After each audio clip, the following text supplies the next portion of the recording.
Hello guys, welcome back to the strength warrior. Hope you are doing well and making good investments. बात करेंगे जियो financial services limited के बारे में। गिरावट, market भी गिरा, सब चीजें नीचे, रीजन क्या है? मैंने आपके साथ एक बहुत इंपॉर्टेंट चीजें डिस्कस कर रखी है मेरे मार्केट वाले वीडियो के अंदर, जो कि मैं आपको महीने में या फिर 2-4 हफ्तों में सिर्फ एक बार देता हूं, क्योंकि जरूरी नहीं है कि जिस दिन मार्केट गिर जाए उस दिन ही बताना बैठ जाओ कि भैया वो मार्केट क्रैश हो गया, तबाही हो गई, भैया तौबा तौबा, पता नहीं क्या हो जाएगा। बेटर ये है कि आप एक चीज को पकड़ो और उस पर पूरा तरीके से एक्सप्लेन करो अपने आप के अंदर, उसका पूरा एनालिसिस करो कि भैया मार्केट अगर यहां है तो यहां से कितना ऊपर और यहां से कितना नीचे, क्यों, किस लिए, आगे क्या हो सकता है, कौन अपना स्टेटमेंट बदल सकता है, कौन अपना स्टेटमेंट पर कायम रह सकता है, कहां किस देश दुनिया के अंदर क्या होगा। सिर्फ और सिर्फ एक ही वीडियो महीने या 3 महीने 3 हफ्ते के अंदर काफी होता है। हर दिन अगर मैं आपके साथ बनाने बैठूं मार्केट का वीडियो तो भैया आप परेशान हो जाओ कि भैया अरे मार्केट आज गिर गया, ओहो कल भी गिरेगा लगता है, ओहो मार्केट आज बढ़ गया, अब तो भैया बुल रन आएगा मार्केट में। तो बेटर ये है कि आप एक ही चीज को देखो, एक ही चीज को सुनो, या फिर अपनी तरीके से चीजों को समझो, काम उन पर करो और उस पर ही कायम रहो। ठीक है, तो शुरुआत करते हैं। जियो फाइनेंशियल सर्विसेज मार्केट पर आपकी क्वेरी थी, क्वेश्चन था कि भैया क्या होगा, तो इसलिए मैंने आपको ये सब बताया अभी यहाँ पे। कल के दिन जियो फाइनेंशियल सर्विसेज के क्वार्टर से हमें क्या उम्मीदें हैं, ये वीडियो मैंने आपके साथ कल के दिन ले लिया था। जरूर चेकआउट करना कि क्या क्या पॉसिबिलिटी देखने को मिल सकती है कंपनी के क्वार्टर 1 से। 17 जुलाई को कंपनी का क्वार्टर 1 है। कंपनी अपने रिजल्ट्स अनाउंस करेंगी, बहुत सी चीजें आपको यहां पर मिलने वाली है, क्योंकि जो म्यूचुअल फंड कंपनी का यहां पर चला है, कंपनी इसके बारे में भी कुछ बता सकती है। देखते हैं क्या बताएगी। और जरूरी ये है कि आने वाले क्वार्टर यानी quarter 2, quarter 3, quarter 4, next quarters जो होंगे उसमें हमें यह भी मालूम पड़ सकता है कि कंपनी की बैलेंस शीट में क्या क्या चेंजेस आएंगे इस म्यूचुअल फंड्स को आगे बढ़ाने के बाद में। क्या कंपनी इसको अदर इनकम में जोड़ेगी या फिर रेगुलर सेल्स में, जो कि जियो फाइनेंशियल सर्विसेज की है, उसी में ही आगे कैलकुलेट करेगी या अलग एंटिटी रखेगी। ये सब चीजें हमको क्वार्टर 1 के बाद शायद पता लगने को देखने को मिले। ठीक है, तो ध्यान रखना इन चीजों पर भी। इसके अलावा अभी देखो गिरावट आज की क्यों है, मार्केट नीचे या फिर और कोई रीजन समझेगा। अगर आपने मेरा वीकेंड वाला वीडियो नहीं देखा या फिर 10 दिन पुराना भी देखा होगा ना, तब भी चल जाएगा, बट अगर देखते ही हो तो वो आपकी अपनी मर्जी है। ठीक है, अब वॉल्यूम आज के दिन क्या है, अभी तो 1 करोड़ का वॉल्यूम है, मोस्ट प्रोबेबली 2 करोड़ के ऊपर जा सकता है आज वॉल्यूम, यानी कि हैवी वॉल्यूम। अब इस हैवी वॉल्यूम पे क्या बायर देखने को मिलेंगे, वो कैसे पता चलेगा आपको, डिलीवरी से। लेकिन लास्ट सेशन के अंदर आपके पास वॉल्यूम कितना था, कम वॉल्यूम था अगर आप रेगुलर बेस पर कंपेयर करोगे, मंथली और वीकली बेस पर, बट डिलीवरी आपके पास हाई आ रही थी, यानी कि बायर तो आपके पास थे, बायर थे डिस्पाइट इसके कि वॉल्यूम लो था। लेकिन गिरावट क्यों आई? दूसरा रीजन पे हम आते हैं। आज के दिन सेलिंग इस समय ज्यादा है, 29,90,000 शेयर सेल पर है और मात्र 12,91,000 शेयर सेल पर है। डिलीवरी 63.96% की अभी मिड डे के अंदर। क्या ये डिलीवरी कायम रहेगी? ये हमें जरूरत चाहिए यहां पर डिलीवरी की, यानी कि बायर की। क्यों चाहिए? उसके लिए इधर आओ।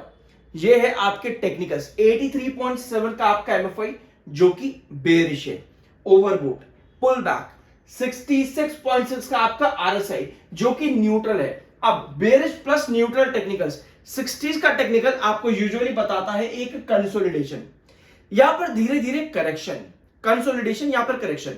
80s और 70s और 90s के टेक्निकल आपको बताते हैं बेरिश यानी कि पुल बैक, यानी कि गिरने के हालात।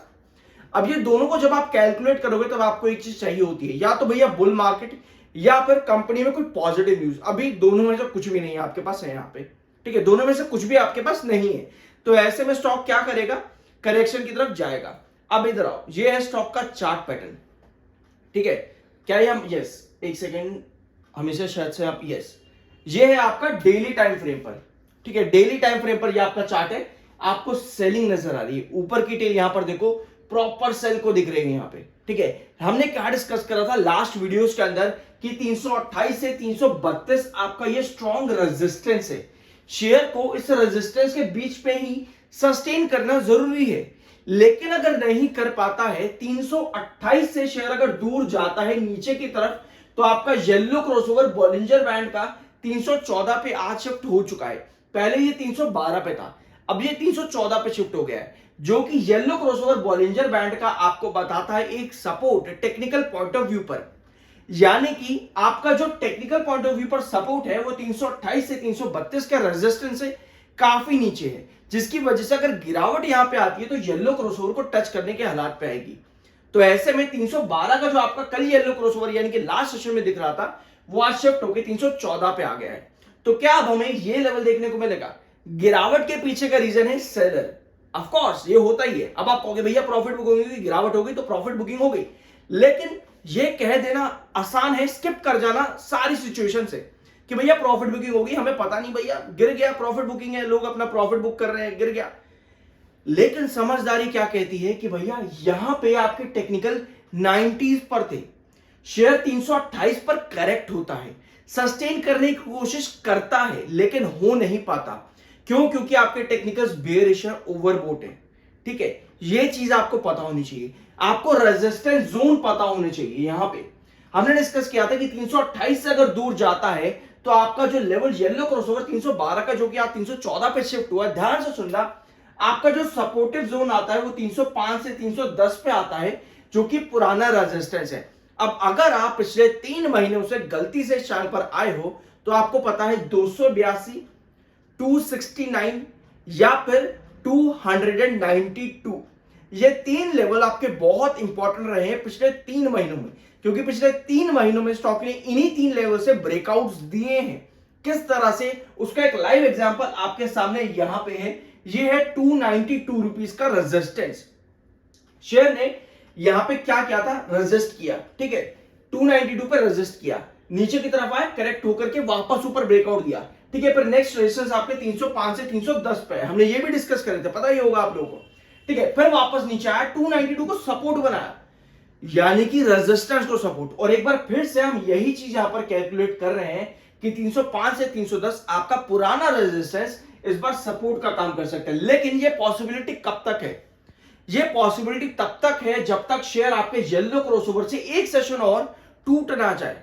यानी कि अगर कमिंग सेशन या फिर आज ही का दिन अभी खत्म नहीं हुआ है, हम लेते हैं कि आज ही के दिन में शेयर वापस 328 की तरफ जाने की कोशिश करता है और आ भी जाता है, तो हम फिर कहेंगे कि भैया यहां पे सस्टेन करने की कोशिश कर रहा है अपने रेजिस्टेंस में, बिल्कुल इसी तरह से जिस तरह स्टॉक ने 305 पर किया या 392 पर किया, बिल्कुल इसी तरह से। तो ये चीजें आपको चाहिए होती है। लेकिन क्या होता है ना, हम ध्यान रखते हैं इस चीज पर कि कहीं कोई मुझे बता दे, कोई टिप दे दे मेरे को कि मैं यहां पे खरीदूं या बेचूं। तो यहां पे अपना टाइम वेस्ट करते हैं, ना हमें एक्सपीरियंस चाहिए, ना हमें नॉलेज चाहिए। मैंने व्हाट्सएप ग्रुप आप लोगों के लिए चलाया कि भैया आप लोगों ने बोला भाई व्हाट्सएप ग्रुप बना दो, कोई बातचीत हो जाती, कुछ पता चल रहा है सोल्यूशन। लेकिन आप लोगों ने क्या किया? ना आपको सोल्यूशन चाहिए ना कुछ चाहिए, आपको चाहिए टिप।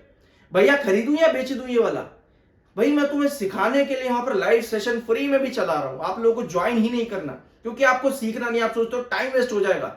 इससे बढ़िया तो किसी से टिप मांग लेंगे यार, नुकसान होगा प्रॉफिट होगा, क्या मतलब है? आसान है वो, टाइम नहीं लगेगा उसके अंदर, सीखने में टाइम लगेगा, क्या मतलब है उस चीज का?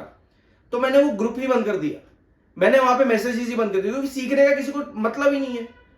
ठीक है, आप ही लोगों ने बोला चलाने को, मैंने चलाया, लाइव सेशन रख के भी, फ्री में भी किसी को नहीं सीखना, चला करके बैठ जाओ तो कोई ज्वाइन करने को राजी नहीं है। ये हालात है आज के दिन में। बट नुकसान करने को करोड़ों रुपया है इन्वेस्टर के पास में, नुकसान करने को, बट सीखना कोई नहीं चाहता। अब गाली भी दे सकते हो कमेंट बॉक्स में, तुझे बड़ा आता है, वो आपकी मर्जी है। ठीक है, आई होप कि ये वीडियो आपको पसंद आएगा। मिलता है अगले